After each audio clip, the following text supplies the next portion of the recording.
am ready. GMA Weather. Serbisyong totoo ng GMA News. Mga kapuso, naranasan niyo ba yung sobrang init ng panahon kahapon?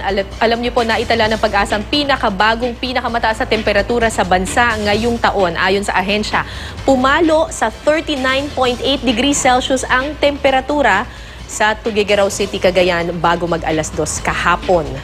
Ngayong araw, posibleng umabot po sa 39 degrees Celsius ang init factor sa Tuguegarao City. Base naman po yan sa datos ng The Weather Company. Magiging mainit pa rin sa iba pang bahagi ng Luzon. Sa Metro Manila, magiging maalinsangan pa rin po ang panahon. 39 degrees Celsius ang inaasahang pinakamataas na damang init sa ating katawan.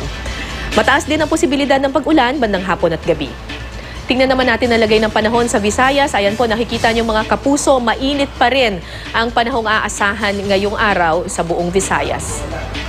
At ganyan din po ang inaasahang panahon sa Mindanao.